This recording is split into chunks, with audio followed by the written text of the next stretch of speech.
The boy gets up in the night to drink. Outside the window, the swing shakes inexplicably and mysteriously, and then something even weirder happens in their house. He goes upstairs and kicks his toy car. The boy kicks his toy car into the tent. As he went to bed, he looked repeatedly at the tent in the hallway. Just as he lay down, the toy car ran into the boy's room. The boy got scared. He carefully got out of bed and picked up the toy car. He turned off the switch on the toy car. He walked slowly towards the tent. He pushed the car back into the tent. Before he could stand up, the toy car was pushed out again. There was a man yelling in the tent. The boy ran to his mom for help. He said there was a stranger in his tent. The mother got dressed and went to check. She turned on the hallway light. When she lifted the tent, there was no stranger in the tent. The mother told the boy that he had had a nightmare. The boy returned to his room. There was a strange noise coming from the living room. She went to the living room to check. Her little girl was sitting on the couch in the living room. It's raining outside. The girl was sitting alone in the living room watching TV. Suddenly, the TV changed channels. The girl used the remote control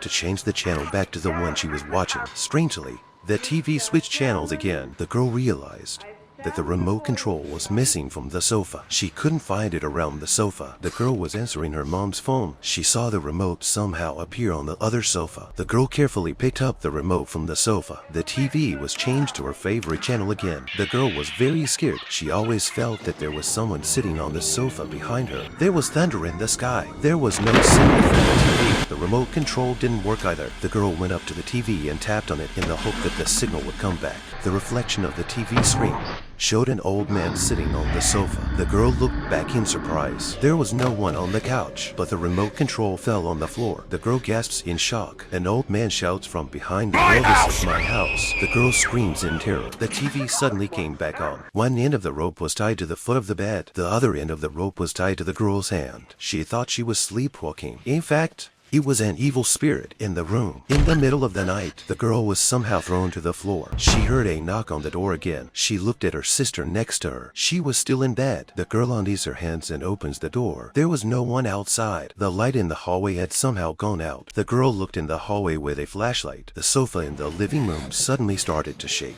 The girl was so scared that she went back to her room. She blocked the door with a stool. She just lay down on the bed. The stool appeared next to her bed. The door was opened. There were footsteps in the hallway. The girl huddled under the covers, too scared to make a sound. The footsteps came closer and closer. The girl became even more frightened. Suddenly, the covers were lifted. The girl screamed in fear. Her bed began to shake violently. The girl told her mom that she had been bitten. Mom came to the girl's room to check. She found a horror comic under the girl's bed. The table next to her was suddenly pushed against the door. The family ran out of the house in fear. The evil spirit drove the stranger away.